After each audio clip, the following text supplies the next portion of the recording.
Hello and welcome to the Dragon Slayer podcast in association with Riverside Sports Bar. I'm Jamie and joining me as always is Gavin Thomas. How are we doing, Gav? I'm well, Jamie. I'm well.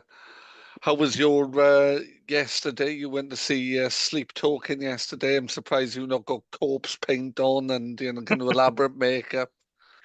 They were very, very good, in fairness. They were everything I expected them to be. No crowd interaction whatsoever, though. No, They just come on stage, they play their set, and then they fucked off. That's literally what it was. There was no encore, no nothing. Just come on, did their songs, off they went. But it was really, really good.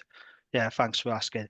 And I believe it's happy birthday to you as well, Gav. Belated happy birthday wishes. yes, I was 51 on Friday. Whoosh. Oh, you're still a young man, Gav. Yeah, You're still a young man. You're my, still a my young man. my knees tell a different story. I was coaching this morning, and we were doing this drill off a line out, and I realised I couldn't get the pad out to the end of the line quick enough because the kids were all just quicker than me. Oh dear. Right, I am pleased to say we are joined by another special Oh, guest this week, a scrum half who made 83 appearances for the Dragons over 5 seasons, then moved to Bath in 2015 before spending 4 seasons with the Scarlets, where he was a Pro 12 winner in 2017. He also played for clubs such as Newport, Bedwas, Crosskeys, and Bargoed, and has represented his country at under 18s and under 20s level. He's currently playing for Ebbw Vale RFC. We're delighted to say welcome to the pod, Jonathan Evans. How are we doing, John? Yeah, good. Thanks for having me on. As I think I spoke to you earlier in the week, I said I do listen to you, so it's quite nice to come on and see it from the other side. So, no, you guys do a great job in talking all things dragon. So, appreciate you having me on. Oh, thank you, John. That means a lot to us. You're too kind. Really great to have you on. So we'll start as we always do then with our guests. Tell us about your rugby journey, John. How and where did it all begin for you? So I started playing rugby, joined Bargoed at sort of under 12s, following my dad's footsteps. My dad played all his career up in Nutridiga, was a proper old school player in the fact that he played every position on the field. And he gives great pride in telling me one time he was playing hooker or playing scrum half, and then the hooker went off injured and he went up to the front row to scrummage down at hooker, which the referee stopped the game and said, "Are you sure about this?" But he carried on playing. So he was a proper old school Valleys rugby player. So started playing with Bargoed at under 12s, went up through the age grades to under 16s and got lucky enough to get picked up as an under 16s player, where I was actually an outside half up until the age of under 16s. Yeah. And then John Williams, who was the academy manager at the time, approached me and said, if you want to make her as a professional rugby player, you need to change to scrum half instead of being an outside half. You'll never make her as a 10. And I made the decision to follow what he said. They invited me into the academy. Actually spent a few years in the academy working with Byron Hayward and Wayne Jones, and was lucky enough to get picked up for the Dragons when I was only 17 years old. Playing for Pontypool in their infamous revival season where they managed to stay up by winning their last, I think it was 4 games in their last 8 they needed to win to stay up. And actually we got Ebbw Vale relegated that season out of there. I think we beat Newport last game of the season to stay up. And Rob Beale and I can't think it was Paul Turner at the time came to watch. Were impressed with what they saw, invited me in for training for the week and gave me my first appearance against the Ospreys at 17 years old. And I think at the time I was the youngest player to play. I've been overtaken, I think, by Harlem and Jack Dixon since. In the same game. They broke the record in the same game against Wasps. That's right. You were the youngest player ever to represent the Dragons until that game against Wasps. Yeah. I mean, Jack did it at 16, so I don't think anybody's ever going to beat that record. Crazy, isn't it? Yeah, I had a good few seasons with the Dragons then, played quite a lot of rugby. I struggled with a little bit of injuries when I first started with hamstrings and little niggles, but sort of by my 3rd or 4th season, I think was involved in every game of the season and was really enjoying it under the likes of Darren Edwards and Lynn Jones. Yeah. And then I think after one of my good seasons, Bath approached me, and it was at the time where Bath were actually going to the final of the English Premiership. And to me, I think I was only 22 at the time. I thought, wow, these English giants are coming in to look at me. This could be my break. I wasn't going to look in any higher than regional rugby. They were looking elsewhere. The national coaches weren't looking at me at all. And I thought I'd give it a chance to go across the border and see what it was all about. And it was an amazing experience. Absolutely loved going over to Bath, made some really good friends, realised the gulf between English and Welsh funding at the time, and what resources they have in the English Premiership. But only when I took the risk and when they're on a 1-year contract. And as I was going through my year with Bath, got offered to come back to the Scarlets, and obviously with my family all being in Wales, I took the opportunity to come back. And it was an honest conversation with Wayne Pivac. He said, "Listen, we've got 2 international scrum-halves here. We're looking for a third choice 9. Do you want to come and be competitive and see if you can get into the playing squad?" Yeah. And I came back and actually probably played a lot more rugby than either of the 2 of them for that season. I think I surprised a lot of people that year, and it was actually the year we won the league, I think. So it was a brilliant decision, a brilliant move for me to come back and to actually be involved in that throughout was brilliant. And to be involved in that final against Munster was even though I was on the bench, it was one of the best experiences I've had. Yeah, absolutely. We'll talk about that in a bit. But who were your rugby heroes when you were growing up then, John? Were there any players that you modelled your game on and inspired to? So I actually, when I was growing up, because I was kind of late coming into the rugby, the player that sort of I looked at was Dwayne Peel. I used to love it. He was obviously the Wales 9 at the time I was playing. I used to love the way he played with so much speed and just he's just such a quick player. And I was actually lucky enough while I was at the Dragons to actually play against Dwayne Peel when he was at Sale. I think we went up there in one of the European competitions on a freezing cold Friday night, and I think Kingsley Jones was coaching Sale at the time. And I'm not sure if we beat them, but we definitely put up a really good game against them, and it was definitely a shock result when we played against them. And yeah, I managed to play against him, and I've never met him since. And obviously he's now taken over on the Scarlets, and he's got a pretty tough job down there at the moment. But it looks like things might be turning the corner for them. Yeah, absolutely. So as you mentioned earlier, back in 2010, you made your Dragons debut against the Ospreys at just 17 years old, a record at the time. What do you remember about your Dragons debut, John? Was you nervous at all? The funniest bit, there's 2 things I remember. Was the first one was getting on the team bus. So I'd had to finish school early to get down for the team bus. Got on the bus and just sat in any seat that I wanted to. And next thing I know, Ali Brew walks onto the bus and tells me to get out of the seat because that was his traditional seat, and I had to move and I had to move. So it was a bit of a baptism of fire because I'd only been in with the squad for a week. So probably all these people on the bus were thinking, who the hell is this kid that's come in? And I do remember there were 2 instances. I remember running into Jerry Collins. So I tried making a snipe and go, and Jerry Collins absolutely destroying me. Something which I definitely will remember forever. And then obviously probably the only other incident that really happened when I was on the pitch was Tommy Bowe made a line break, last play of the game. And I did manage to sort of tackle him into touch. And there was a nice little comment in the commentary, which my coach at Bargard RFC reminded me of a few times since, Jeremy Rogers. So yeah, I think it was, I think they're probably the standout bits that I remember, but it's such a blur going back. It was such a whirlwind that week. Didn't expect to be playing, got asked to go in and train with them, and then to be told on the Thursday that, yeah, you got to finish school early because you're coming down on the bus with us. So it was totally unexpected. Yeah, absolutely. Who did you enjoy playing with, John? Who were the good teammates down at the Dragons? So there's a few I really got on with. Obviously, you spend more time with the backs than you do with the forwards. So I came through the academy with Lewis Roblin and Matthew Putner. So they were sort of the batch that I came through with. So I got on really well with those guys. Obviously, when Sam Parry was at the Dragons, he lived with Putner and Lewis, so he was sort of another one within the group, that sort of age grade. And another one who was sort of within my sort of from Bargard as well was Stephen Jones. So we used to share lifts into training. So got on really well with him. And I suppose the other one I probably would mention from the Dragons is Andrew Coombs. So me and Andrew used to share lifts all the time. He definitely took me under his wing during his period where he obviously kicked on and became Dragons captain and went on to win a couple of Wales caps. but I still keep in touch with a few of the boys. So Andrew, I still keep in touch with quite regularly. The Jones brothers, Dorian and Reese. Yeah. We're quite close to them. Actually, Reese's daughter is in the same class as my daughter, so That's nice. Yeah. it's quite funny. So it's funny how your paths go, but you do still keep in touch with certain people. Yeah. Yeah. So you had many highs and lows during your time at Rodney Parade. Any particular standout matches or moments?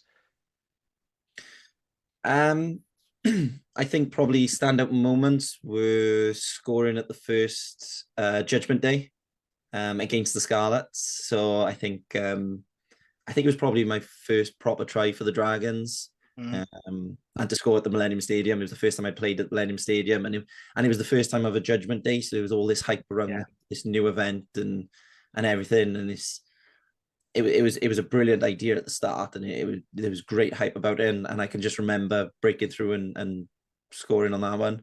And then I suppose the other two games that really stand out in my time with the Dragons were Cardiff in Europe in the quarterfinal of the European Cup at home. Which is the last time that we've beaten Cardiff. Oh, was it really? 2015, that was the last time in all competitions that we've beaten Cardiff, yeah. So you played in that game?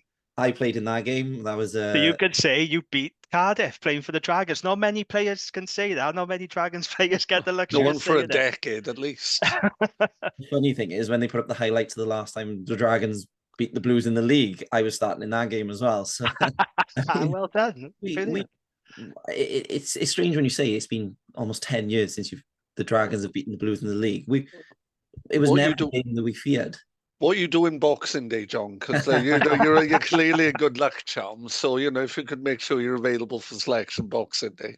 Pass on my number, please. I'll definitely hand off to go back and play in that game. To be fair, though, John, you are right. I mean, it's strange, isn't it, this who do the Cardiff Havovers? Because you said it was never a team that you feared. Why do you think it is now the Dragons just keep losing? Do you think it's a mental thing? Is that something that you've experienced, being in a team that's got a losing streak against your opponents, a long losing streak? It must be playing on the player's mind, but they're not, or? Yeah, it's interesting. When we were watching the Wales internationals through the autumn, Dan Bigger spoke about it, the fact that when you're winning, you get into a winning mentality, and if you're winning, it's almost like nobody can beat you. And teams that win, even if they play ugly, they grind out a win because in their head they're like, we can't lose. And I feel like the Dragons have got into that mentality of we can't win. Yeah. What's the other side of it? And like you look at the games that have gone on this year, how many of those games were there for the taking for the Dragons? And mentally, if in your head you were saying we can't lose, we're going to win this, we've got the ability to win this, rather than thinking, oh my god, we can't afford to lose this. It's it is a really strange thing, and they talk about momentum in sport and sports psychology. I remember when I went to Bath, they actually had a full-time sports psychologist working with us at Bath. Yeah. And it's amazing how big of an impact it can actually have on results and the way you play. That's interesting. Maybe that's what the Dragons need then. Maybe they do need a full-time psychologist, someone to just, speak to the players. And some coaches would be useful first, I think, if I'm honest. But well, yes, I agree. But a lot of sport is psychological, mind, Gav, as well. A lot of it is mental, and I think with our lot, I think a lot of it is mental. I think we've got good talent in the squad, good crop of youngsters, but I do think a lot of it is mental, psychological. I totally agree. I don't think we know how to win anymore. No, we don't. Okay, so Judgment Day. I remember that game because that was the dummy, wasn't it? That you scored for the base to It was great. That was you skinned Foxy as well. It was a really good moment. I remember that. Yeah, I've watched that one back a few times. I bet you have. Yeah, it's on YouTube as well if you want to watch it back. It's great. I found it. Don't worry. Save to your favourites to your playlist. Yeah. Any other moments, John? Any other matches that stand out for you as being part of? The other one which really stood out to me, I think, was when we did the double over Leinster in the one season. Yes. And I think it was the first time Leinster had lost at home in maybe 3 years or something. And we went out there, and Jason Tovey was playing outside half at the time and had one of the best games I've ever seen outside half. He kicked the corners. Everything we did, we ended on a positive. We were totally unexpected to win out there. And I remember us doing that, and then obviously Leinster coming back on the return fixture, and I think we went behind by 2 scores really early on in the game, and somehow we turned around. I think James Benjamin scored 2 tries late on, and it was just an unbelievable fight back. That's probably another one that sort of stands out for me. And then I suppose another one which I suppose was quite a interesting one was, and I don't think I actually came off the bench in this one. I think I spent the entire time on the bench, was when we beat Stade Francais away from home in Europe. Yeah, I remember that. Great result. That was really good one. I remember Richie Rees scoring a try, having a great game. Yeah. Lee Byrne was hitting spirals 70, 80 meters downfield because we were playing with the old Adidas style balls. And I think that's probably one of the best performances I've seen as a Dragons team has put together. And and to go to that stadium again with no expectations, not expected to win. They are probably the games that I can remember quite well. Yeah. So overall, then, John, you look back on your time at Dragons quite fondly, I presume. I loved my time at the Dragons. I mean, I felt like the frustrating thing is I felt like we were competitive. I felt like we were a team that would win at home. People used to fear us, and it's interesting when I went to the Scarlets and you used to speak to the older players. When I say older players, the players who've probably been senior around, players, like your Aaron Shingler, who you'd have your youngsters coming through who would say, "Oh, the Dragons, the game when we had to play the Dragons on the weekend, oh, they're nothing, or sort of that sort of mentality." Yeah. And Aaron Shingler turned around to them and say, "Oh, well, you haven't played them at Rodney Parade." And he used to say that the pack at the Dragons used to be the worst pack to play against. Rodney Parade used to be the hardest stadium to go to. And he used to say that it was just it used to be the fixture that they used to least look forward to. And when you think about it, and obviously this is very unique to the Scarlets, every season you've played the Scarlets, it's been Judgment Day. You haven't taken the Scarlets to Rodney Parade once and for a long time. No. So it's just interesting how maybe those players haven't experienced that environment, because it is with the crowd being so close to the field, it is a hostile environment for any team coming there, which is great for the home supporter, for the home team. I used to love the atmosphere at Rodney Parade. And you talk about things you used to remember. I can always remember when the Argus stand used to be there and doing the lap at the start of the game, running along the Argus terracing, and the sound that used to be being from that terracing. It was great. I always remember that. John, you're talking about hostile atmospheres, and you've played for a lot of Valleys clubs and right across the Valleys. Where's the toughest place to go and play in the Valleys?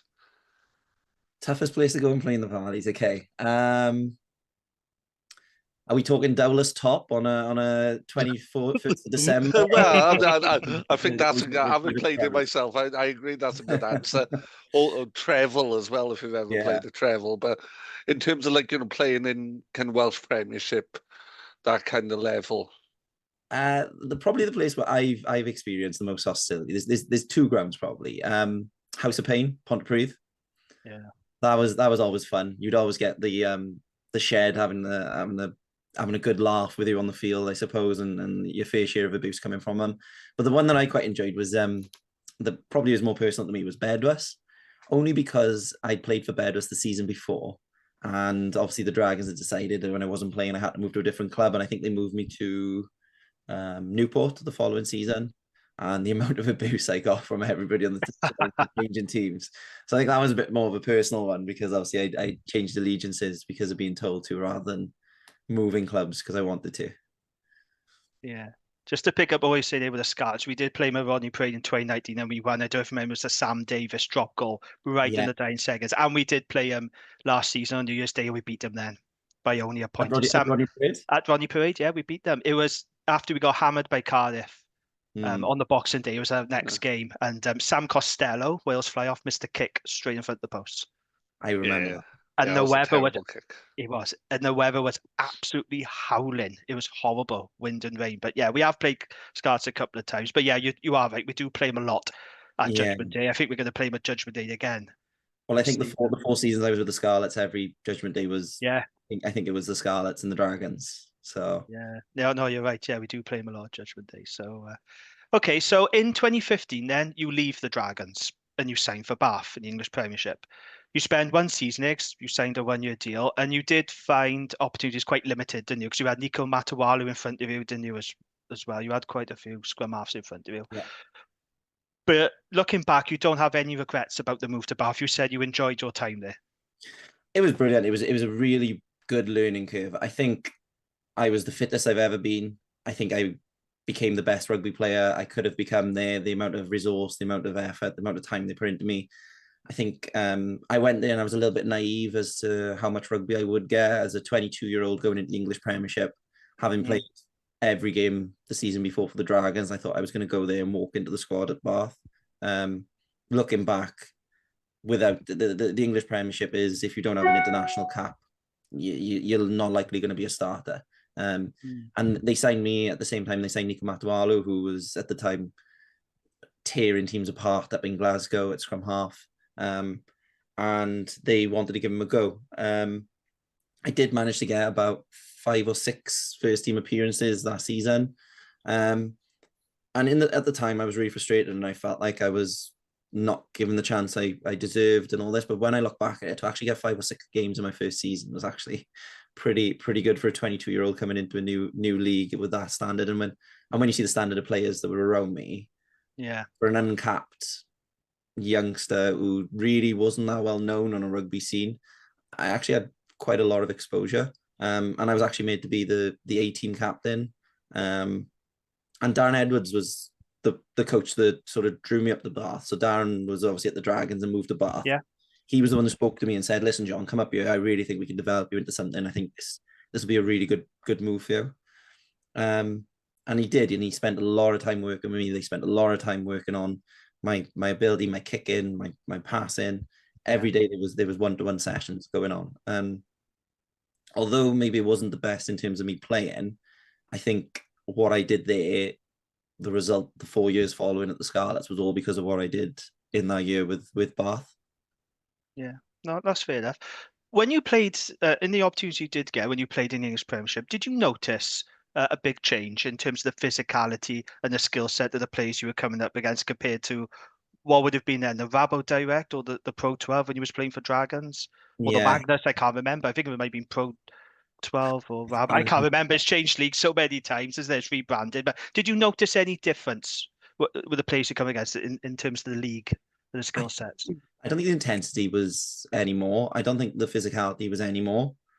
I think there was a lot more in each game though. So yeah, and especially when every game was a sellout. So Bath, when I was there, Bath could have sold their stadium out in season tickets. Yeah. So getting a ticket was like gold dust, and it meant a lot to that town.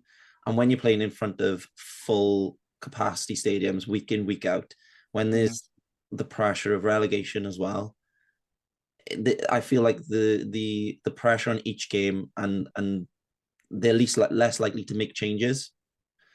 Yeah, because there's that much more pressure on winning and getting results. But would I say the physicality and intensity was any more? No, I wouldn't say it was any more. Would I say that there were more superstars in the league? Probably, yeah, because it is obviously it's got financial backing and the names in that league. But I wouldn't say it's any. I mean, you see how the European games go when you look at the Leinsters and the Munsters and even the Bulls now, the South African teams. They're doing brilliantly in Europe. So I wouldn't say the intensity was any different to what our league is.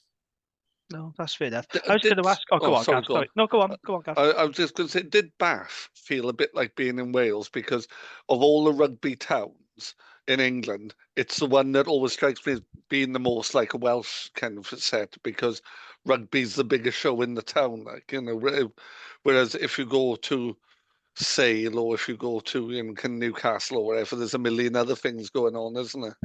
Bath was brilliant because when it was a match day, you knew it was a match day. Everybody in the town was going over to there or was dressed in their blue, black, and white. It was a really good atmosphere, and the other thing the Bath were very good at was engaging with the community. So there were so many events on, there was so much opportunity, so much engagement with the fans. They were really, really good because obviously their ground is in the heart of the city. Yeah. All the businesses wanted to be involved in it. Everybody wanted to have a little bit of involvement with Bath rugby, and Bath played on that a lot. And it was a really good experience. I'm glad I went to Bath, if I'm honest. Yeah, that's fair enough. I was just going to ask you, what do you make of the URC then as a league compared to the English Premiership? You know, there's all these rumours about Anglo-Welsh. That's what the fans crave, isn't it? A lot of people want to see those, Dragons Bristol games and, I have heard you Scarlets Bath. about the Anglo-Welsh. I know you're gunning for it. Well, as someone who listens to the pod, as you do, John, you'll know this is a conversation we've spoken about many, many times. No, honestly, well, what do you think of the URC and the whole Anglo-Welsh thing then? I used to enjoy the Anglo-Welsh competition, especially as a chance for youngsters to play. I mean, that's where I got a lot of my breaks when I was early, a lot of exposure. I think the Anglo-Welsh was good in the sense that everybody kind of agreed that the youngsters got an opportunity to play. Yeah. And you play your development teams, but I feel like the squads now are not big enough to have development teams as they used to. You speak to some of the teams now, and they're barely able to field 2-packs in training against each other to do live scrums, live lineouts. And that's why a lot of the regions were trying to train against each other to try and do live training in sessions. Yeah. So teams can't afford to risk these extra games with players. But I like the idea of the Anglo-Welsh, but hasn't that been taken off the table now? And they said this definitely It not. has. Yeah, It was it's never off on the table, if we're brutally honest. It was a thing that some people would like, but Yeah. we've got nothing to offer the English clubs. Yeah, which is the issue. what I think is good about our league is obviously the travel. As a rugby player, it's amazing to go see these different countries, different places, and go and play in all these different areas. It is extremely hard as a fan, though, to follow your team. My dad followed me for the 5 years I was with the Dragons. I don't think he missed the game, so he traveled around every weekend. But yeah, he was fortunate in the fact that he was able to sort of get on those flights and get to those places. I think he said the only place he didn't manage to see me play was Ulster, which is a bit of a shame because I know Ulster is such a good atmosphere. I actually really enjoyed playing there. Yeah, but it's really hard and really expensive for fans to travel and follow your team. And I just think it takes a bit away from the atmosphere a little bit, because rugby is all about almost the fun you have between the home and away fans. The best games that I've been to are where you sit in and amongst the opposition fans and you have that bit of fun between them throughout the game. And I think with our league at the moment, you slightly miss that because there's not that many traveling fans. No, and that's why I've always said I think it's a shame. Like for the derby games, obviously it's different, and to be fair, for the Irish teams, they are a good bunch of travelling fans. Because a lot of them just live in London, don't they? With the South African fans as well, they just travel down. But yeah, it would be nice to have more away fans because they do make a difference, don't they, to the atmosphere and to the occasion. But yeah, I mean, if you're playing for the Dragons now, you'd have to get a flight to Johannesburg to go and see you play, and Pretoria and all this place. It's changed a lot, isn't it, the league since you last played in, John? It's changed a hell of a lot. It really has. And I remember there were rumours that an American team was going to join at one point, which again would have just opened it up again for more travel. But I don't think the time difference would have worked with that one.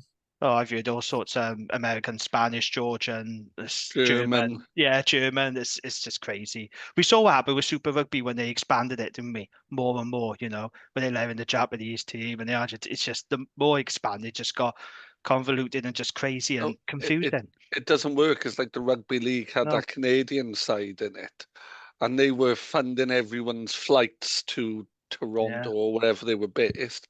But in the end, they went bankrupt because there isn't the audiences in these kind of faraway places. At least when you're playing Irish, South African clubs, these are established rugby playing nations. Yeah, absolutely. I still stand by my point, though. The URC is a better league than like the English Premiership, in my opinion. Better standard of rugby, world-class players. But it does get a lot of stick in Wales. There's a lot of apathy towards the league. People just don't buy into it, do they? Unfortunately, The top 8 teams in the URC are better than the top 8 teams in the Premiership. I agree. I agree with that. Saracens are good, Northampton are good, but you've got Munster and Leicester and Leinster and Bulls in that top 8. Well, they're a damn sight bloody better than Gloucester. Indeed, yeah. Okay, so John, you leave Bath, and then you come back to Wales to sign for Wayne Pivac Scarlets. Yeah. And you have a very successful time there. You played in 2 league finals, including that memorable 2017 victory over Munster at the Aviva Stadium, which you mentioned earlier. You win the Pro 12 final. You came off the bench after 52 minutes to replace Garth Davis. So I've got a lot of Scarlets mates, and I've told them you're coming on the pod this week, and they're going to listen to it. You're very popular with a lot of Scarlets supporters, John. They liked you a lot, and they were very disappointed when you left. So, yeah, you more than played your part in that final. Tell me about that day, John, because that must have been really special. Because I remember, I mean, it's not very often I'll cheer on the Scarlets. Let me be honest about that now. But that was a really important victory, I think, for Welsh rugby. It was a really fantastic occasion there. So, what are your memories of that famous day in the Dublin? Yeah, I think it came from about 3 weeks before that final, mind. We had a really tough run into the end of the season. We had Connacht away, and we had to win. Then we had one of the South African teams at home, so obviously in the quarterfinal. And then we knew if we got through that far, we were going to have Leinster away in the semi-final. Yeah. And when we played Connacht away, which could have been a trip in a stumbling block for us, we played some of the best rugby we've ever seen, and we were amazing. We absolutely blew Connacht away, and from that point on, you know, like we spoke earlier about having a losing mentality. Yeah. Every meeting, every interaction in the changing rooms throughout the week, we just knew we were going to win. And when we went to Leinster and beat Leinster away, I don't think there was anything that was going to stop us from winning in that final. It didn't matter who was going to be up against us. It could have been a national team. We probably would have won it. And when you look back, the squad that we had that season, it was unbelievable. You just had superstars in every single position. You did. You absolutely did. You had Liam Williams, you had John Fox, you had Rhys Patchell, Hadley Parks, Tag Byrne, John Barkley. It was a very, very good Scarlets team. There was a sense of inevitability. I think you're absolutely right, John. I think once you won that semi-final, it was inevitable. Again, like Jamie, I'm not often cheering on Scarlets, but I'm kind of pleased you won that because it felt right. It did.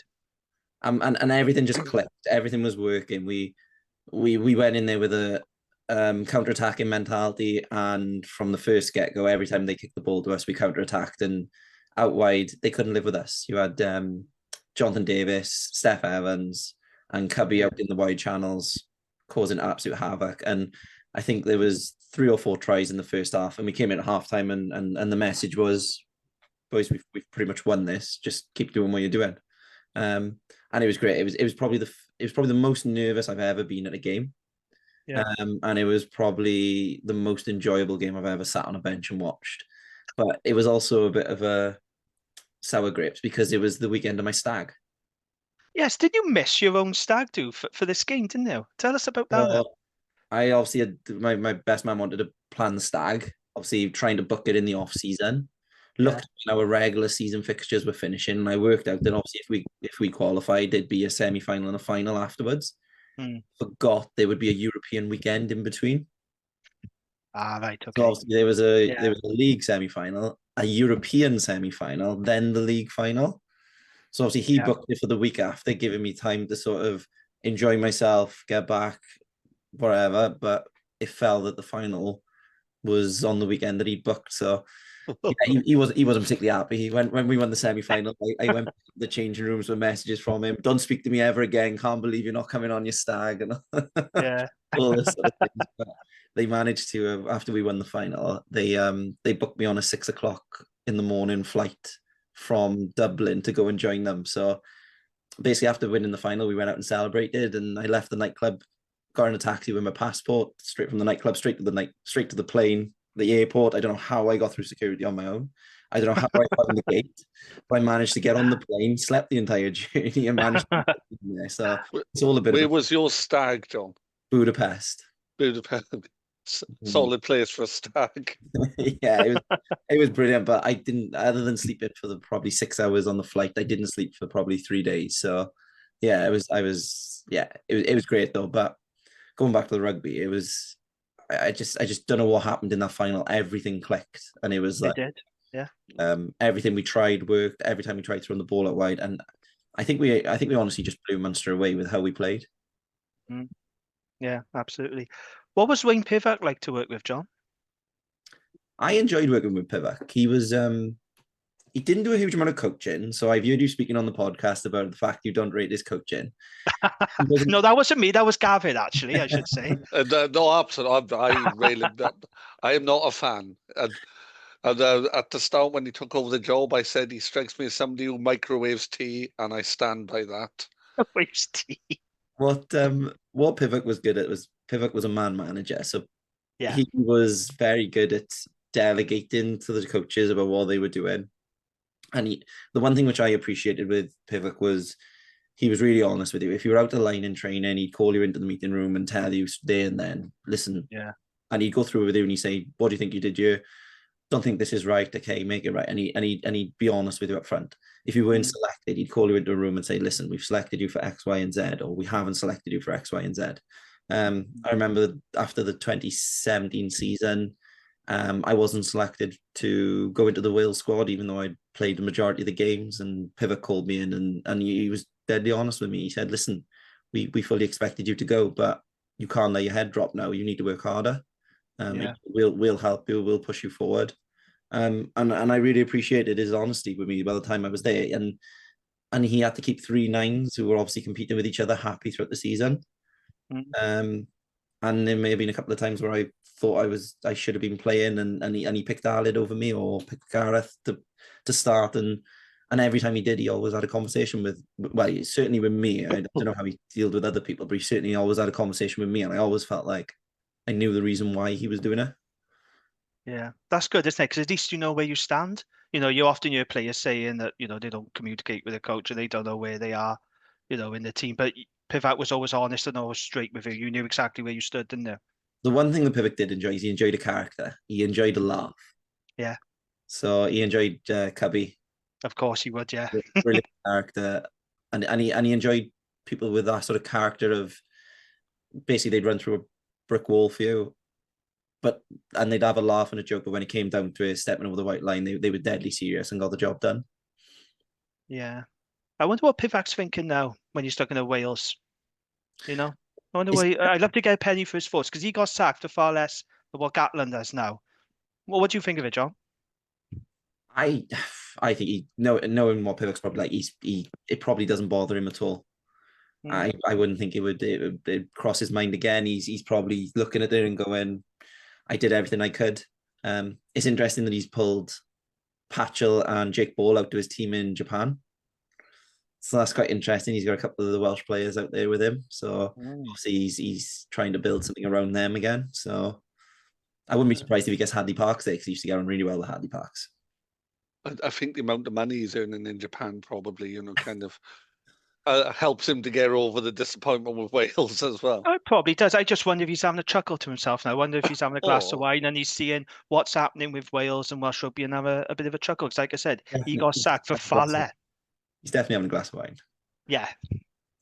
I don't think he was a great coach, but the situation Wales is in isn't his fault either. No.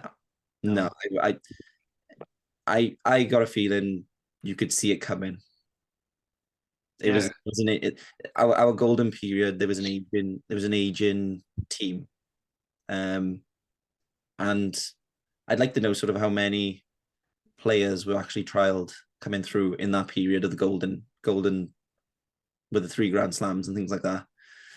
There wasn't a huge amount of talent being brought through in the international scene, I don't think. What amazes me is, right, we've had this happen before. We were world beaters in the 70s, and then that generation ended, and it was like, oh, we haven't actually blooded any players. What's going to happen? So we've done it, and instead of going, right, remember what happened last time when we had no idea what we're doing, we're going to make sure we are going to start building legacy. No, they don't build a legacy. They play Jamie Roberts and Fox and all these players until they're creaking, and then, oh, no, who have we got to come through?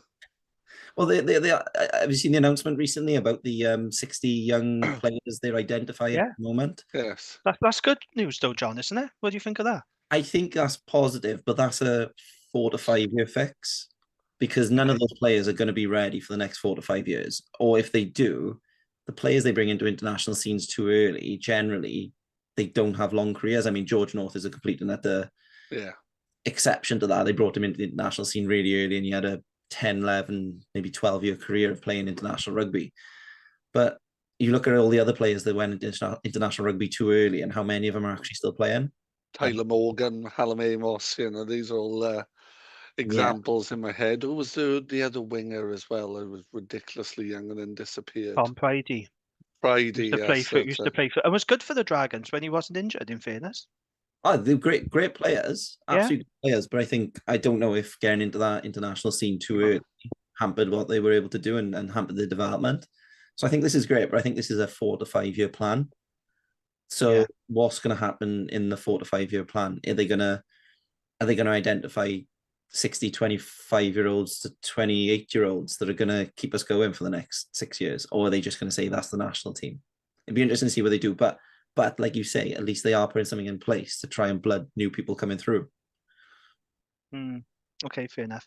I was asked by my Scarlet mate, Paul, he said, can you ask John, why did he end up leaving the Scarlets? Because he's one of the best scrum-halves we had. He was a big fan of yours. So tell us about that then, John, and your departure from the Scarlets, and then what happened from there on in.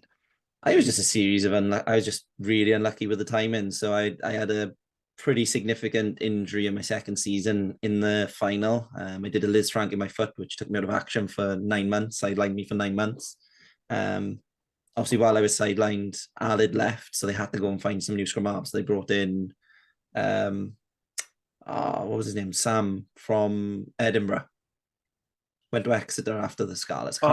Sam Hidalgo Klein, is it? Yes, that's it. Yeah. Sam Hidalgo Klein. So they brought him in, and obviously they brought Kieran Hardy in from Jersey, and obviously Kieran came in and stepped up and took his opportunities and played really well. When I had my Liz Frank, I had 9 months on the sideline. I came back, got back to full fitness after 9 months, and in my first game back for the Scarlets, I did another injury on my ankle. It was completely. I made a line. I came on as a blood sub for Kieran Hardy, made a line break, and just somebody landed on my ankle and basically on the same side did a syndesmosis, which put me out of action for another 4 to 5 months. So I meant I had another operation. So I basically had a full season out. So in my third season with the Scarlets, I played no rugby at all and was hardly ever fit. And then obviously Wayne Pivot got the Welsh job, and they brought in Brad Moore. Well. Yeah. You've got a new coach coming in who's got this scrum half on his books, who's supposedly supposed to be sort of back up to Gareth Davis, who's played no rugby for a year. He's got no exposure to seeing what I'm able to do. And obviously he's seen what Kieran Hardy's done the year before, and he selected Kieran Hardy over me, which was fair enough. I did everything I could. I went and played for Carmarthen week in, week out to try and prove I was good enough. I mean, Carmarthen were towards the top of the league. I was scoring tries week in, week out, doing everything I could to try and play. I finally got my break after Christmas, and I played against Munster away and actually was really happy with the way I played. Came back in to do the review of the game, and it was announced that the league was shutting down for COVID. Post-COVID. We got told, go home. We'll see you in 2 weeks once this is all blown over. But at the moment, there's nothing you can do. We can't stay in training. So they sent us home. And obviously the league never started up again. Everyone's recruitment stopped. Mine was out of contract at the end of the season. And who's going to sign a player who hasn't played any rugby for 2 years? And I tried, I had 2 opportunities to go. I had one opportunity to go to America, but it wasn't right for me and my family at the time. And I had one opportunity to go to France, which I was on the brink of signing a contract with them. And it all fell through last minute because of a takeover got stopped. Oh, was that Bezier? Was that the Bezier? Oh, that was interesting. That was when they were being linked to all these world-class internationals, all these All Blacks. When Courtney Laws was due to sign, and all these other players. Yeah, so you was going to sign for them. I was involved in something within that, and obviously the takeover didn't happen. I didn't get that contract, and nobody else was recruiting at the time. So I was absolutely gutted. I mean, I feel like I can still do it. Yeah, I feel like I still play that level. But I had to make the choice, and I stepped away from it and had to find a job in the end because there was just no recruitment at the time.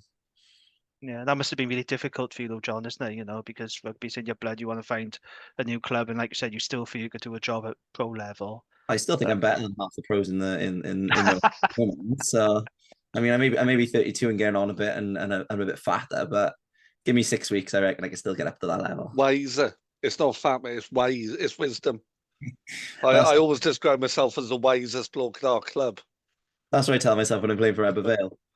You lot can all work hard, but I bet you I'll get there before you because I know the shortcut. First 5 yards is in your head. I'd love to see you in the Dragons jersey again, John. So you still think you could do it? So if Dragons had a injury crisis as scrum half, and they called you up and say, John, we need you to start against Leinster at home or one of the South African days, you still think you could I would snap the hand off and I would do everything I could. I actually messaged, obviously, I know Di from his time down the Scarlets. Yeah. I did actually message Di a couple of times when I knew they had injuries at scrum half. Oh, fair play. To say, listen, bring me down, give me a trial. Oh, good on you. I want to come back, and unfortunately, it never went into anything. Unfortunately, oh, it's a shame. That's a real shame. Fans would have loved to see you back at Rodney Parade. That's a real shame, that is. But you're doing well at the Eugene Cross Park at the minute. Kind of part of a winning side, and I have been for a while now. It's what's that like? Clearly playing for the best club in Gwent, but. yeah. You're not biased at all, Gav. No, not at all. He's in his element now, John. It's all Ebbw Vale chat. He's going to love this now. It was brilliant. Like, obviously, when I stepped down to semi-pro level, I did have a couple of clubs contact me, but I went up to Ebbw Vale because I had a couple of mates who were playing up there. I thought, if I'm going to play at semi-pro level, I want to enjoy where I'm playing. I think it was Rhys Jones was playing up there at the time. So I thought I want to go back and play with some mates as well and have some fun. Yeah.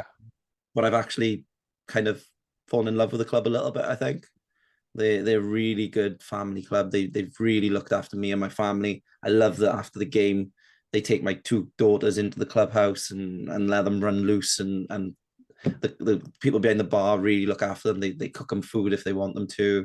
That's nice. That's a nice community club, isn't it? That's good. Really sort of adopted, and the one thing with Ebbw Vale that I think maybe I obviously I can't comment on all the other clubs, but the amount of helpers they've got, people who give up their time, volunteers there, kit men, the guys who are willing to come in and just set out all the kit and all the pads. Like every training session, I think we've got 4 or 5 people who don't get paid. They just turn up and help out. And then you've probably got about another 4 or 5 of them in the club who cook us food after training, just because it's Ebbw Vale. It's a big bit to the community, it's a town of 14,000 people. It's got 4 rugby clubs, including a semi-pro club. Yeah. And I'm really enjoying it there. Do I find the rugby hard? No, I don't. I don't find it hard at all. I find it quite easy, if I'm honest. When I joined, humble brag there, John. when I joined them about 2.5 years ago, they were on an 11-game losing streak, bottom of the league. And in last season, we managed to finish 3rd and lost in the semi-final to Newport. So, and this season we're in 2nd place, chasing down Cardiff for top spot. So we've turned it around really, really quickly, and I think it's because we've got a couple of key people in key positions. We've got Evan Lloyd, obviously ex-Dragon player, playing outside half. We've got Ethan Phillips, who at 13, he's obviously injured at the moment, but just a really, really good player. He's probably too good for semi-pro level, but he's doing a really good job at this level. He never wanted to step up, but he probably could if he wanted to. It's not pretty, is it, the rugby you guys are playing, but it's really effective of what I've seen the last couple of seasons. I don't get up there anywhere near as much as I'd like to, but it's fairly direct, but it's working, isn't it? Yeah, Jason's basically employed the tactic of we're just going to become the hardest people to play against. Our game is built on defense. We try and concede the least amount of points that we can, and when we enter the 22, we make sure we score points. That is the simple entry of it. And I feel like maybe if a couple of professional teams did that and said when we enter the 22, we come away with points, you'd be surprised how much of a difference it does actually make.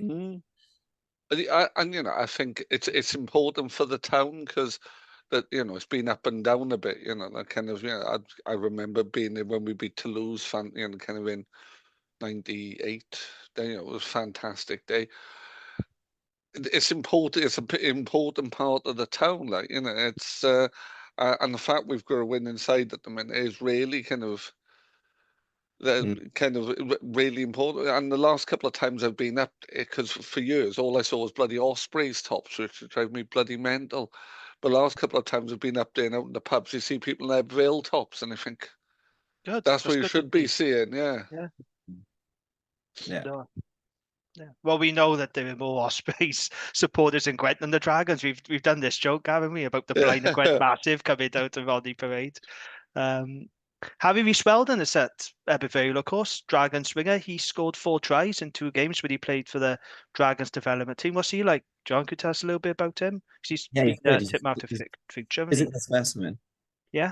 He's a big unit for a winger, and he's got a bit to learn, if I'm honest. But he's really eager to learn, and he's really eager to play. All he wants to do week in, week out is just play. And I think that he moved recently from centre to winger, so he's still learning what a winger is. But he's when he gets the ball in his hands, he makes things happen.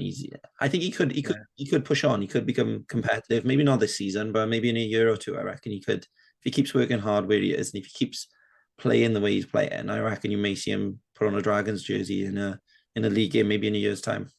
And what's the standard of the SRC like? Is it comparable to the Prem, or is it better as it's meant to be? As in comparable to the Prem from last year, is it? Yeah. It's, if I'm honest, it's fairly similar. I don't really know what the difference is. It's the same teams, it's the same squads. Nobody's really changed who they have. A couple of players have moved around. There's been a couple of pitch improvements. So obviously Llandovery have now got an artificial pitch, which has helped because that was one of the heaviest pitches in the league. RGC have now got an artificial pitch as well. So they are trying to speed up the game with the surfaces. The referees are also trying to be more transparent. So we do get feedback every week from referees on what they're targeting, what they're looking for, the fact that they're trying to speed up the game as well, which I think only benefits us as players, because if the referees are telling us what they're seeing, we can understand what we're doing. And also we can bend the rules as well. So yes. Fair enough. Okay, let's talk about the Dragons then, because I know you still watch them, John. You have been keeping a close eye on what's been happening. Yeah, it's been tough, as it always is. It's never one of those seasons again. Played 7, won just 1 game. We're rock bottom of the league. Cheers Ospreys for losing to Zebra, by the way. That really helped us. No, I'm not going to blame them. They had a lot of injuries, to be fair. And Zebra's a tough place to go. Let's blame them. Well, we know you're an Ospreys hater, Gav. That's the difference here. So I'm trying to be more diplomatic about it. They have got a lot of injuries, I'm not Ospreys hater. You are. I just find them irritating as a club. Oh, they're not irritating at Cardiff, though, surely. Oh, Ospreys fans are quite determined in their views, aren't they? I'd say Cardiff are worse, both fan base and club. But anyway, let's just move on. Let's move on. So John, what have you made of the Dragons this season? Obviously, you said you worked with Dave Flanagan there at the Scarlets. Was you surprised that they parted company with Dave Flanagan? Was I surprised they parted company? No. Was I surprised when they did it? Yes, if I'm honest. I thought it would have been at the end of the year, because again, I've heard you speaking about it. It's a results-based business. But the other thing which I heard you speaking about was, what is the plan?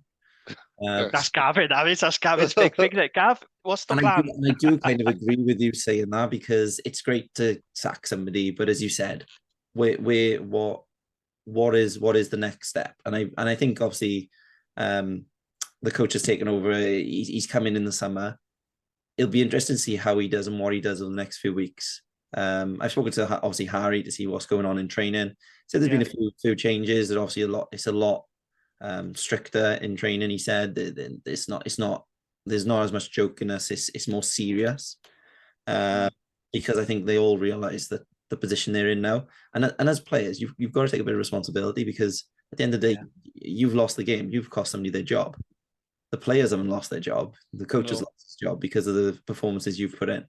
So it is a pretty tough environment to be in. But the players don't go out to lose games. At the end of the day, no, they don't. You never want to lose a game. But like I said, maybe it's a little bit of psychology. Maybe it's a little bit of tactics, because I felt like sometimes the Dragons could have closed out games, and they haven't.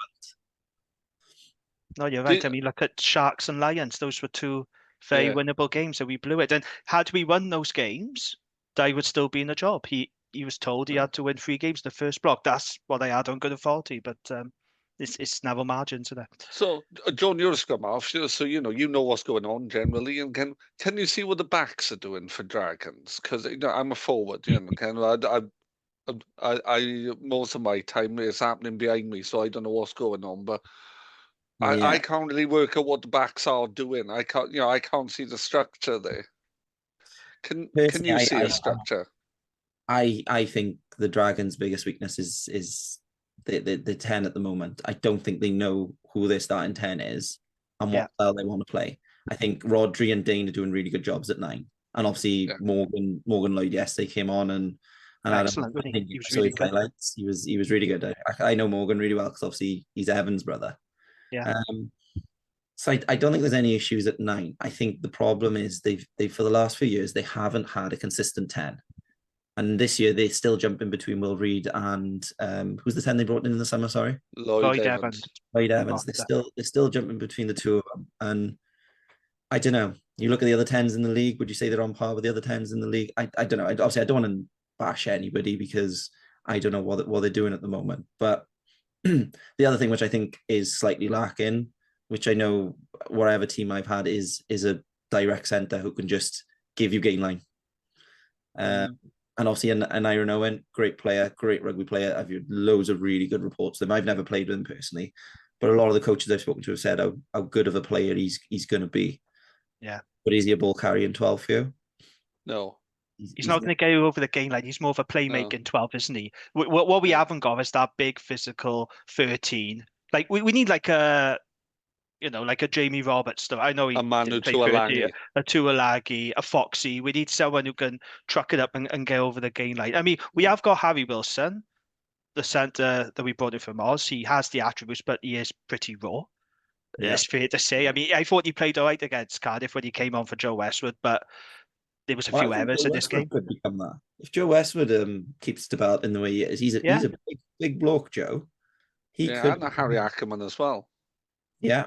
So I mean, they have got them, but again, they're still youngsters at the moment. They're still learning. Yeah. The issue, and you're right, John. Rugby's a relatively simple game if you boil it down. You can play it simply and it's effective like that. I just don't know what it is we're doing, which is my issue with it. The hardest thing is for your backline to work well, you have to play off front foot ball. Yes, absolutely. And when you watch the Dragons, are they winning the game line? They've got some unbelievable ball carriers in the back row, and the footwork of the back row do. But when it comes down to it, it's do we keep winning the game line? And a lot of the time we don't. Some of the best rugby they've played this year has been when they've just gone through phases and phases and won the game line, just want to meet there every single time. Yeah. We aren't winning collisions enough.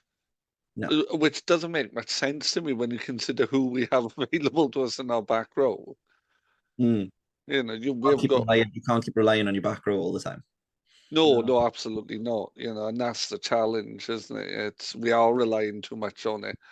Tane was the biggest yards maker again yesterday. I think he carried well, Tane. He carried really well. Do you know what I think our best rugby has been this season? Those last 3 minutes against the Ospreys. That's where we were trucked it up and going through the phases and getting over the gain line. That's when Harry Wilson came off the bench.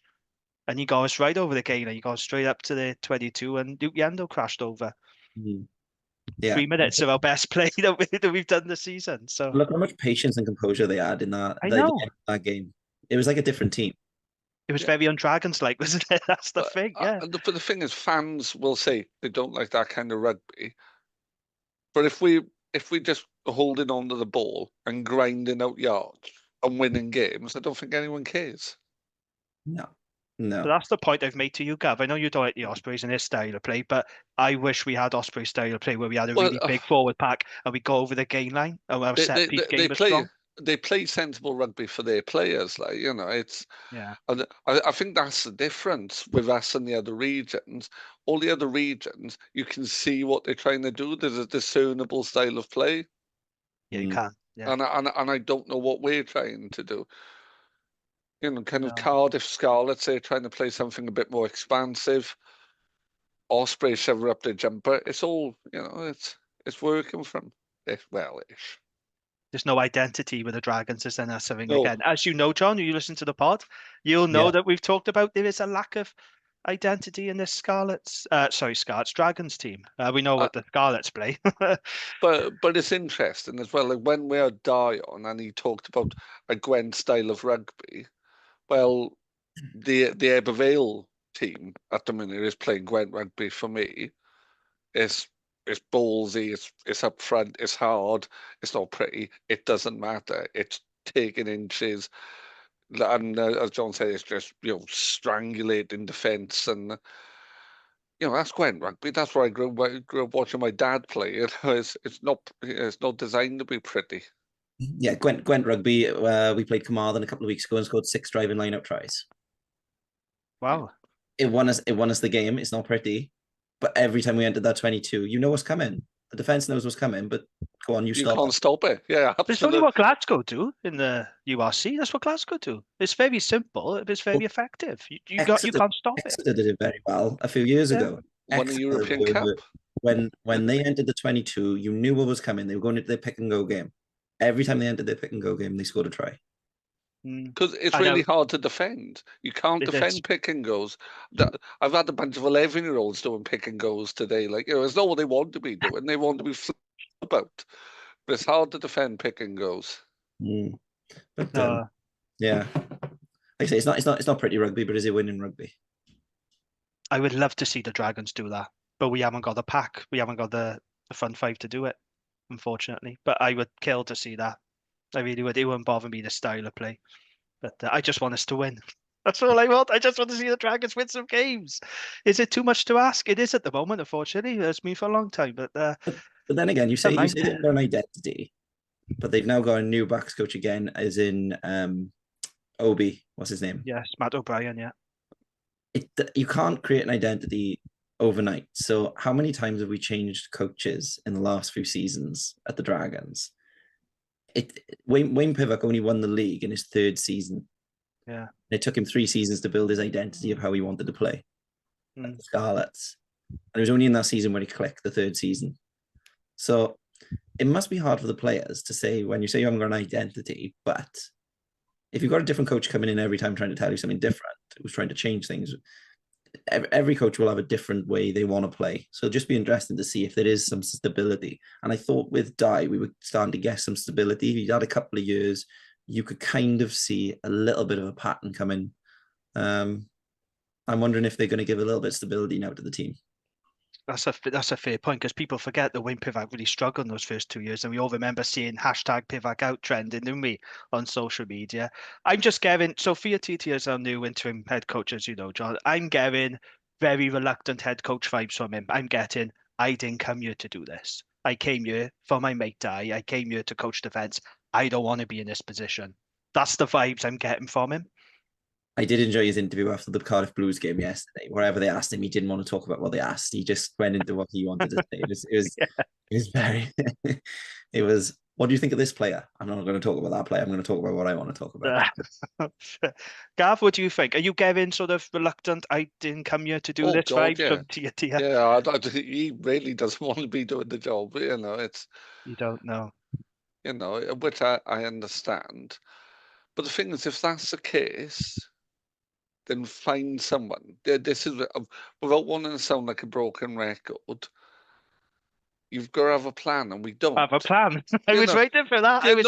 But it's a business, right? It's a business, and if you've got a chip shop and you've got one bloke who fries the fish and the chips, and everybody likes him, and then you replace him, or he goes, and if you've got a key person in your business, and you replace them, you've got to have somebody who can do the same job coming in. And we don't. No. We've got rid of the bloke who was doing the job. Or it's not good enough. Well, who's better than me? I don't bloody know. That's what it feels like at the minute. It feels a bit rudderless. Yes, we have to keep the faith. We're told to keep the faith. It's just really difficult, isn't it? Like I said, we're bottom of the league now, so let's hope Tia can turn things around. But it's on everyone, isn't it? It's on the coaches, it's on the players. It's Tough times. Tough times. Right there, Joel. Final question, because I'm conscious of time. I've taken an hour out your evening to join us. So it's a big question there, so we need to think hard about it, okay? Going to put you on the spot now. Christmas is on the way, as you know. I want to watch your favorite Christmas movie. I would probably say my favorite one watching with my kids is Arthur Christmas. So that's my go-to one. At least you didn't say Elf. Jesus, I hate What's that wrong with film. Elf? I like Elf. What's Oh, wrong with that? it's. Oh, I Hey, that's one hate of Will it. Ferrell's best movies, that is Elf. I Oh, won't have a bad word well, said about it. I hate it with a passion. Why? I It's a good don't like film. Will Ferrell. I don't like Oh. Zoe Deschanel. And it's a film that based on both their personalities, which Okay, Gav, favorite Christmas movie then? Muppet Christmas Carol. Oh, Yeah, but which one? There's so many. Muppets Christmas Carol? Muppet Christmas Carol. Yeah. Yeah, it's the only one. All others are wrong. One of Michael Caine's best movies, that is. He's brilliant. As Easily. Scrooge, isn't he? Yeah, yeah. Brilliant. Okay, What John. about you though, Jamie? You can't escape. Oh, okay, fine. Mine is National Lampoon's Christmas Vacation. Good shout as well. I've seen it a million times, and yet every time I watch it, I still laugh. And Randy Quaid as Eddie just steals the show. And I love Chevy Chase films as well, but yeah, that's my go-to. National Lampoon's Christmas Vacation. Absolutely love that film. Okay, John, thank you so much for joining us, and thank you for listening to us as well. It really is appreciated. It's really nice when you said you listened to us. It's a bit surreal, but no, thank you so much for joining us. Like I said, it's good to actually hear people talking about the Dragons and with so much passion. And obviously, I'm a supporter now. Obviously, I can't play any longer, but I am a supporter of the Dragons. I do follow them as and when I can. I'm still playing in the region. Still enjoy it. Still love my rugby. And I just want the Dragons to do well, and I think they will. I think they've got the players that they can. I'm just really hopeful that they do start getting some results, especially at home. I hope they get a couple of results at home and start getting confidence. Like I said, once you get a bit of confidence, I think it could be the turning point for the Dragons this year. And like I say, I think they've got the play. I think they've got the playing ability. It's just they need to just turn them into points. That's all. Yeah, absolutely well said. Brilliant. You've been a terrific guest, John. Been a pleasure having you on. Best of luck for the rest of the season. I know you're out at the moment with a shoulder injury. Is that right? You're not playing, but yeah, unfortunately, dislocated my shoulder a couple of weeks ago. So if they did call me up on Boxing Day, unfortunately, I would have to turn them down. Oh no, but no, speedy recovery with that. And yeah, best of luck to Ebbw Vale. They're going well. Good on them. Cheers, Great. cheers both, and have a good Christmas. And you. Thank Take you, care, John. John. Cheers, mate. There we go then, John Evans. Really nice guy. Good chat. Yeah, and plays for the best team in Gwent. Yeah, I knew you was right in your element. And as soon as we started talking about Ebbw Vale, I saw your eyes lighting up. You enjoyed that, didn't you? I did. Enjoyed yeah. that. Yeah, I bet you did. But you know, like kind of, and it's interesting. It's really not pretty rugby they're playing, but it doesn't matter. Oh, I don't care. I want Dragons to play ugly rugby and win. I don't care about the style of rugby. I really, really don't. It's good to see Ebbw doing well, actually. It really is. Fair play to him. Yeah, really good player, John Evans. Very highly respected by both Dragons and Scarlets fans. Weird that we never got a Welsh cap, and I know, you know, like there were good Welsh players around, good Welsh scrum-halves. Yeah. But you know, Dame Blacker got a cap, didn't he? You know, and do you know what? That's exactly what my Scar. I'm not going to say what he said, but yeah, he did sort of compare. Yeah, say Dane Blacker got. I'm not anti-Dane. I think Dane's a good player, but oh, hang on, did he actually get a cap though? Because he was on the bench, wasn't he, for George? I don't think he actually. Oh came no, on. he didn't come on. No, so he didn't get a cap. No. But John Evans definitely should have had a cap, and I think a lot of people will agree he should have had Wales caps. He played age grade rugby, of course, you know, but yeah, he definitely should have had Wales caps. And he listens to the pod, and I think that's great. So thank you, John. Really appreciate that. Really appreciate celebrity fan. Excellent. Yeah, our first one. Fair play. Just a reminder that we are available wherever you get your podcasts from, and we're on the Wrap YouTube channel. And if you can, please leave us a nice review on Apple Podcasts and Spotify, as it helps to grow the pod and it helps the algorithm and helps other Dragon supporters to find us. Okay, it's now time for Gwent Rugby Roundup. Gav, what's the latest? Well, quite a lot to get through. Clearly, the region's been quite badly hit by Storm Burt last week. Cross Crees, New Tredegar, number of clubs really kind of badly hit by the weather. But rugby has taken place. So if we start in the SRC, Cardiff 27, Pontypool 18, Pontypool in 5th. Cardiff are top of the league, so, you know, tough ask. Newport 31, Carmarthen Quins 20, taking Newport to 3rd. And then Swansea 20, Ebbw Vale 40. Good win. Taking us up to 2nd place. Us, yeah, no, I'll say us, I don't care. So, yeah, and it's Cardiff and Ebbw Vale are kind of at 8 points clear at the top. Into the Prem, where Bonamine 26, Newbridge 19, leaving Newbridge in 4th. And Cross Keys are currently in 10th. Their game with Llangennech was postponed because Pandy Park is largely underwater. Yeah, there is a GoFundMe page for them, and I think for Newport High School boys. If you can, if you're able to, please donate some money if you can, just a couple of quid, because it really does help these clubs. They've been hit very hard by Stormbird, haven't they? And if you don't know Cross Keys, the pitch is right next to the river. You know, it's when it floods, it's a problem. Yep. So yeah, if you can give them, they're a good community club. And then into the Championship, your boys Annisty sadly lost 31-13 away to Aberdeen, leaving them in 9th. Bryn Mawr, who've had a tricky start, but they won 16-13 against Cambrian Welfare at home, leaving them in 11th. Penalta, who are the other end of the table, in 3rd, they won 45-12 against Treorchy. Talawine, who are in 6th, went away to Rumney, Cardiff, and lost 42-17. And Bedwas, who are 2nd, they won 52-31 away to St. Peter's, which is a hell of a game. Into Division 1 East, Abergavenny 3, Dowler 17. Abertillery, Blaen y Gwent 33, Nelson 21. Bedlinog 13, Blaenavon 14. Good win for Blaenavon there. Newport High School All Boys 23, Monmouth 23. And St. Gened 39, Pontypool United 14. So mixed bag of results for the Gwent team in Division 1 East, but largely going well there. Into Division 2 East, Caldicott 19, Blackwood 20. Croeso-Ceiliog versus Blaenau was postponed, as was Cardiff versus Abercarn. Risca 12, Cwmbran 24. And Usk 40, Pill Harriers 27. Into Division 3 East, Chepstow 29, Fleur-de-Lis 22, Machen 25, Killian 17. Nantyglo versus Newport Saracens was postponed. To be fair, the pitch at Nantyglo is unplayable in the middle of summer, so, you know, I can't imagine it was doing well after Stonebert. Oakdale 15 versus Abertusso, Tussock 22, and Rumney 22. Can't read my own writing. New Panteg 14. Into Division 4 East, where Bedwelty versus Crickhowell was postponed. Betos 7, Llanilla 31. Gwynafyd 68, Forgeside 0. Not a good trip up to Mid Wales for Forgeside there. Honton Fife 25, Crumlin 12. And RTB Ebbw Vale 11, Whitehead 0.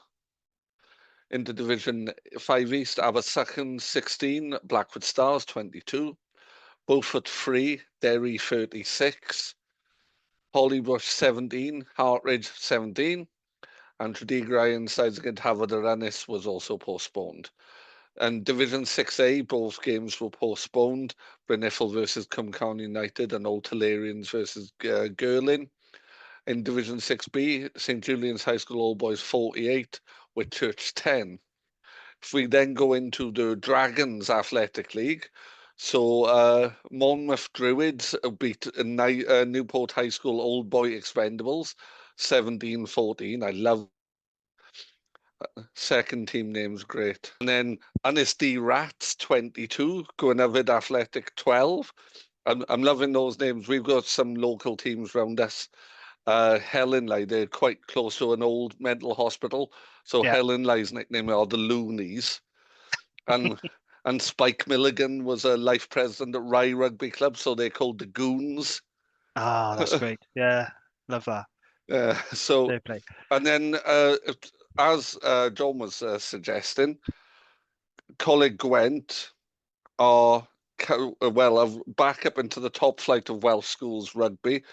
After an unbeaten season in the B division, they beat Newport High School 32-13 in the promotion final, so they'll be up now with the big boys of Welsh schools rugby, which kind of impressive, really. Yeah, absolutely.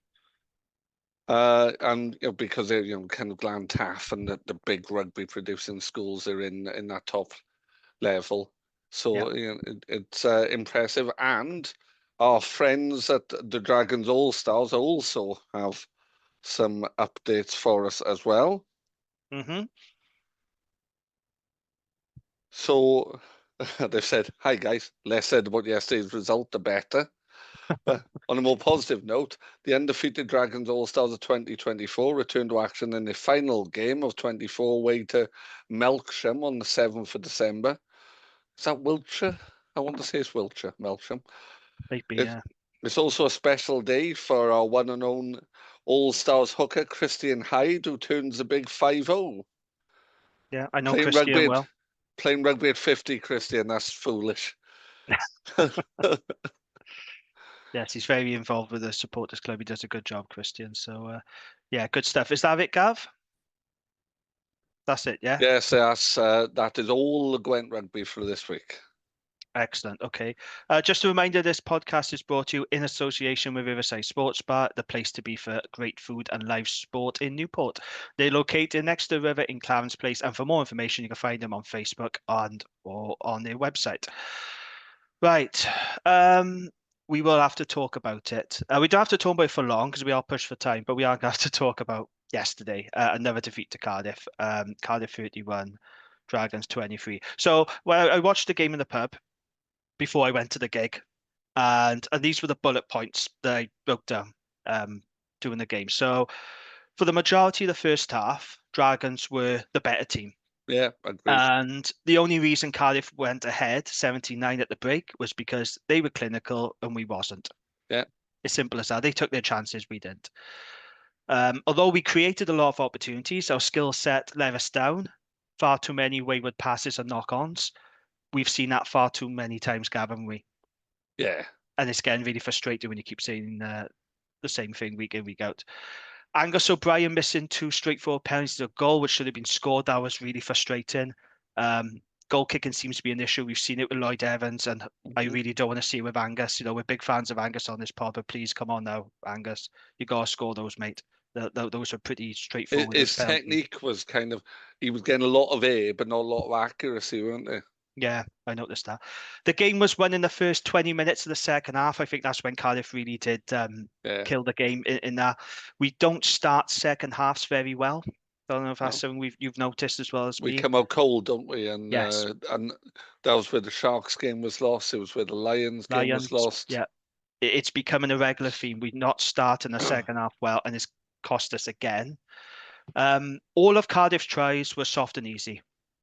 Don't get me wrong, I'm not taking anything away from Cardiff. I thought Callum Sheedy's try was well worked. Josh Adams showing that, he looks back to the form. It was nice to see him back, not for Cardiff playing against us, but it is nice from a Welsh rugby point of view, see Josh Adams back. But I still maintain all Cardiff tries were soft and easy and could have been preventable.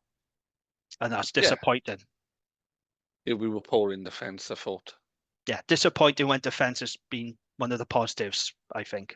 But I thought all their tries were pretty soft. I don't know what the answer is at 10, but I know it's not Lloyd Evans. No. And it's really interesting that John agrees that 10 is a problem position. Yeah. Where do you put it? Do you put Angus there? Because I'm not convinced he's a 10. So do we try Kai Evans there? My proposal is to put Angus at 10 and to put Lloyd Evans at 15. Because Lloyd Evans did play a lot of his rugby at Gloucester the past couple of seasons at 15. And I know he was brought in as a 10. Well, but he's come here to be a 10, hasn't he? He has, but I think the way forward is, if it was me, if I was tier, I would be putting Angus at 10 and I would be putting Lloyd Evans at 15. That's just my opinion. I wouldn't put Kai Evans at 10 because he's not a 10. Also interesting that Kai Evans was playing for Newport FC against Carmarthen last weekend rather. So that was to bring him back from injury, I imagine, wasn't it? It was, yeah, but that's why we're doing personally. I don't want to be all doom and gloom about it, even though it was another dispiriting result. I'll focus on the positives. Morgan Lloyd, He came on after 53 minutes and he caused Cardiff all sorts of problems. I thought he was excellent. That Really quick service, really outrageous dummy. Oh, man. he sold Azarati a dummy and he fell for it hook, line, and sinker. And it was a really well taken try. He also, did you see that line break? Yes. Where it took like what 4 or 5 Cardiff defenders to eventually bring him down.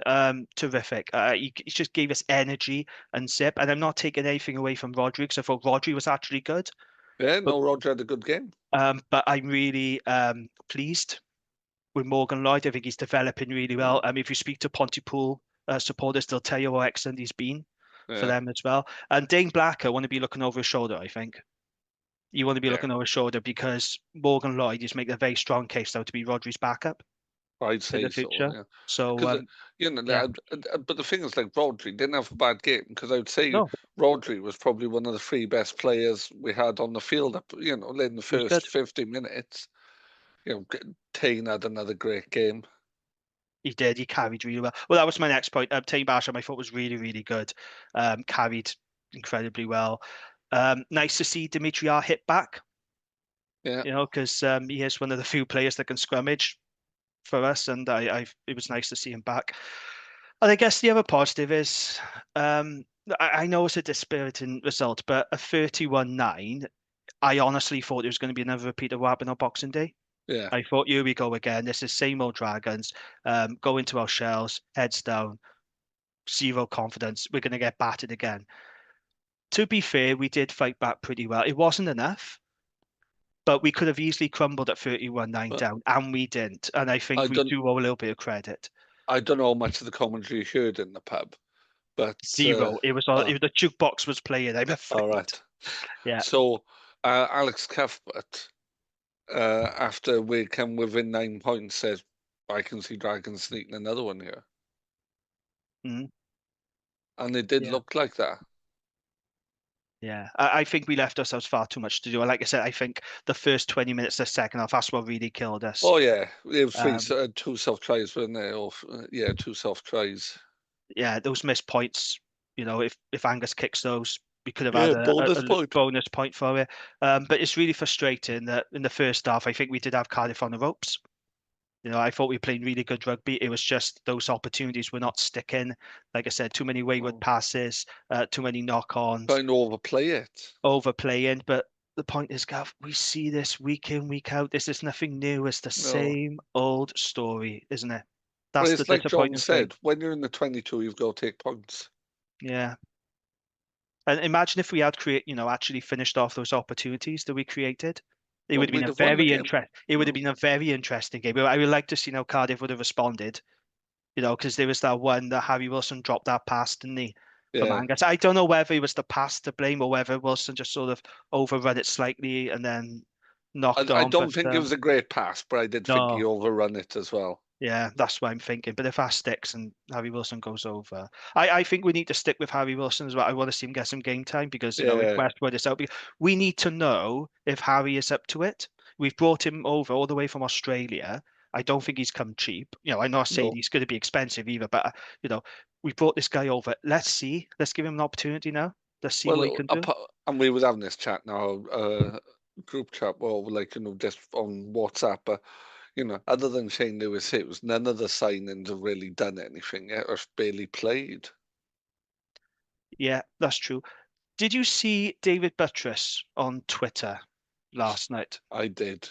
He was very honest. But he was incredibly honest, wasn't he?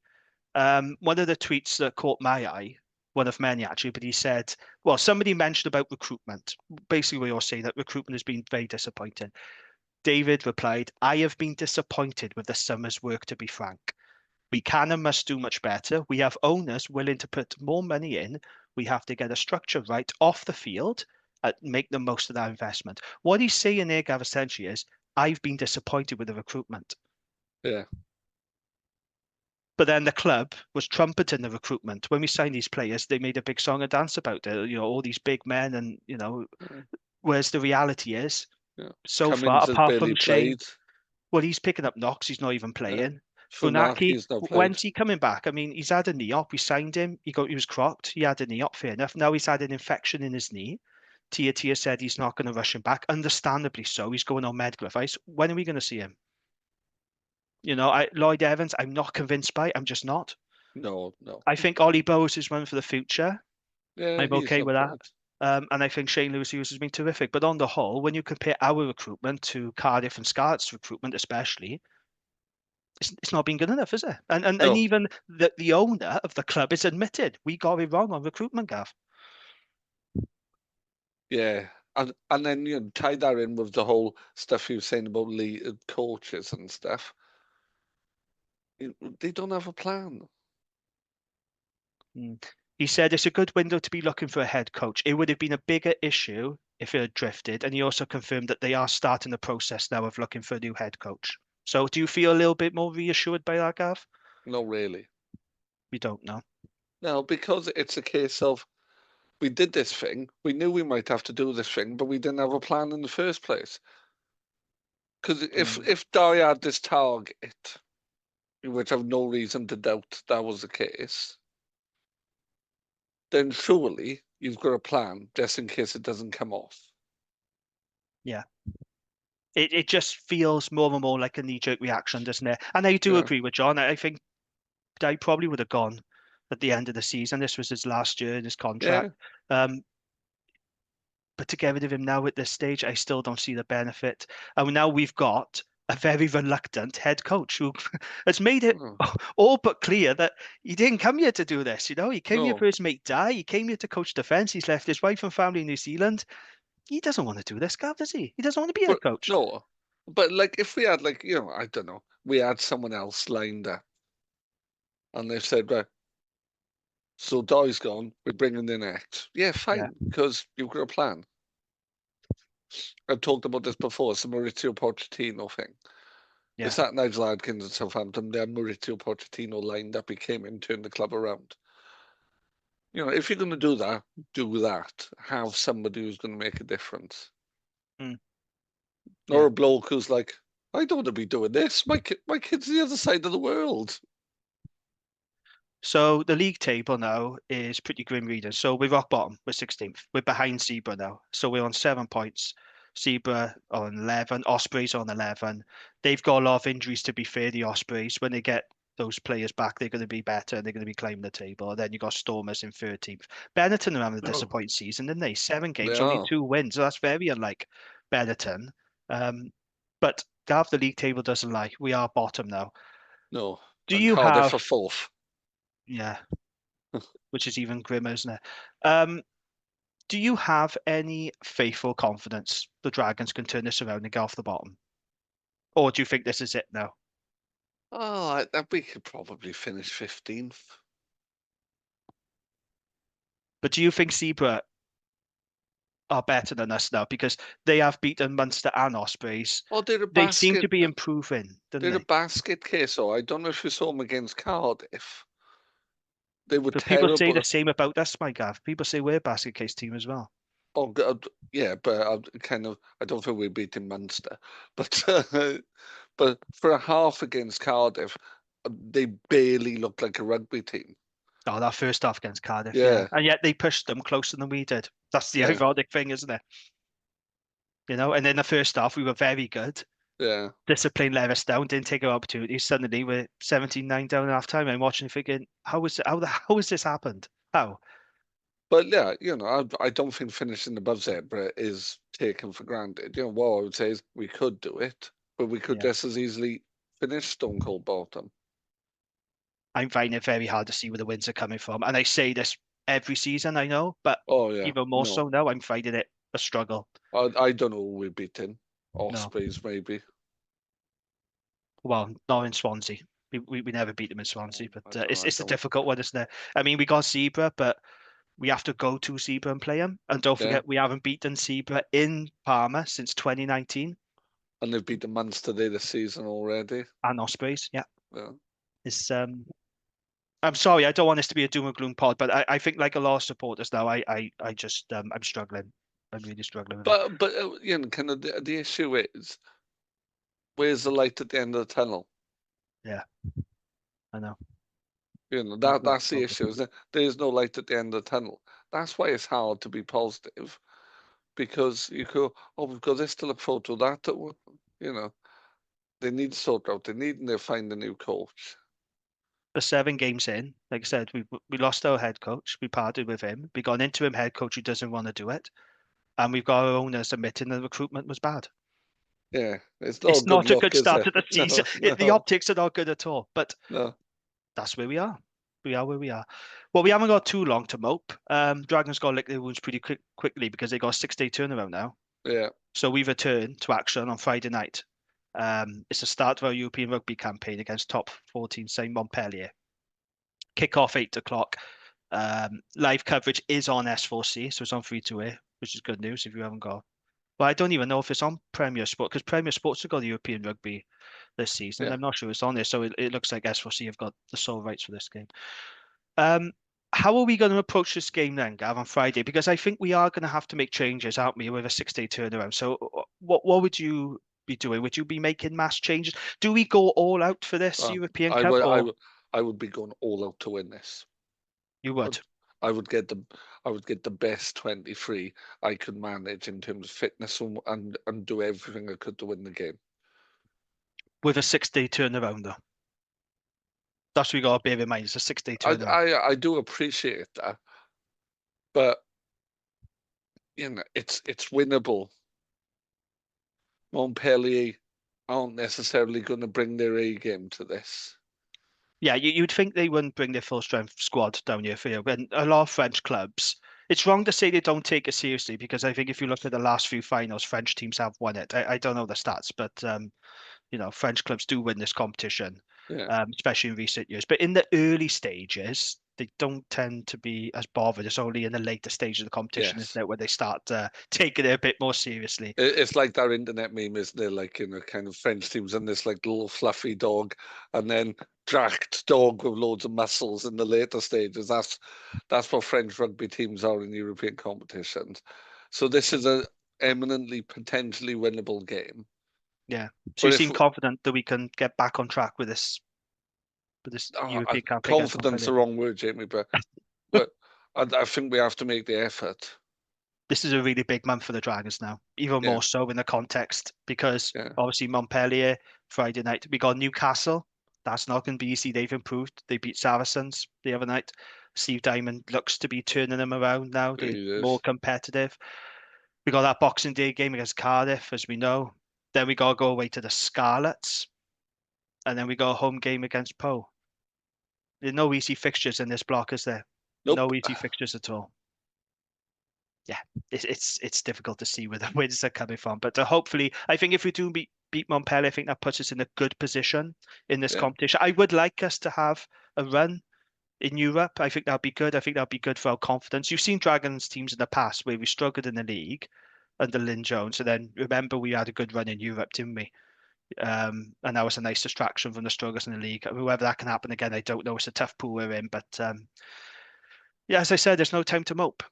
No. And everyone now needs to pull together, coaches, players, because as you know, Gav, there's a lot of discourse out there at the moment about cutting the team. It feels like there's a lot of lobbying going on from certain ex-players and certain journalists in the Welsh rugby media about cutting the team. And when Dragons players they are, like they do, we are not helping ourselves. We are not changing the narrative. We're making it very easy for people to say, cut the Dragons. And the RFU as well, the WRU, saying, oh, we're going to keep 4. But say next year, budget's going up to 5.25 or whatever it is, 5.5. Or it could go up to 7. They'll never go up to that with 3. They won't. But if we get rid of one of them, if we get rid of one of the others, we can make it 7. You know, that is surely part of the thinking, isn't it? And I'm not going to get into this now because I don't think we've got time. We've run it out. Maybe we'll talk about it another time. But the point I'm making is I've not seen this amount of lobbying then and discourse around cutting the team as I have. It's really ramped up. And this conversation has been on social media for a number of years. You get the same people shouting about it, cutting the team, but it's people talking into the void. They're not relevant. But when you got certain ex-players coming Sam Warburton, Jonathan Davis, Alex Cuthbert was hinted about it. on social media, and then you get journalists in the Welsh rugby media saying, "Yeah, I agree. We need to cut to 3." If Dragons keep on playing the way they are not changing the narrative, and they are not helping themselves, No. and they are finding themselves an easy target. So they are playing for their futures. That's the thinking. There should be, we are playing for our futures. Yeah, we need to prove people that we deserve to have a pro team in Newport Yeah. Gwent. That's the point I make here, Gav. They're not doing enough to change the narrative. And they No, I need totally to. agree with you. And like the thing, I don't think, you know, that conversation isn't going to happen. I don't think they are going to cut the side, but it makes it a lot easier for people who are getting paid to say it in the press to say it, Yeah. because The discourse everybody's is wringing their ramping up. hands about Welsh rugby. Yeah. Which I get it, you know, because I want Welsh rugby to be better as well. But killing us isn't going to make it better either. But God, there's some people who will. It's the magic bullet, apparently. Kill a team and everything's going to be great. But I remain unconvinced. But that's an argument for another day anyway. I think we'll wrap it up there. We've been through a lot. we have. Yeah, it's been a busy pod. Let's just hope the Dragons now can get back on the horse and get a win, because I think that would give us a little bit of a boost. I think we really do I need think to win we've this been weekend. through a lot. Is pretty much the watchword of being a Dragons fan, anyway, isn't it? They make us suffer, don't they? Yeah. They really do. The other fans of the other regions, they haven't got a clue how tough it is. They've had, tough times. Don't get me wrong, but nothing compared to what we've been through. Nothing. I go and watch Hastings United sometimes, and they've not won a game in 9 games either, and lost 3-0 at home yesterday. And then I came home to watch the Dragons games. But why do I watch sports? It makes you hate rugby, doesn't it? Like, Oh, you it see makes me Wales hate all losing. sports. I know it's tough being a fan of this club. It really is tough. They make us suffer, but maybe one day they won't. I No, don't know when that'll be, but maybe one day they no. won't. Or will they always be like this? Who knows? Who knows? Gavin, thank you so much for joining me, and thanks again to our guest John Evans. He's a great guest, wasn't he? Was. And thank you to our sponsors, Riverside Sports Bar. We'll be back very soon, but until then, take care and goodbye.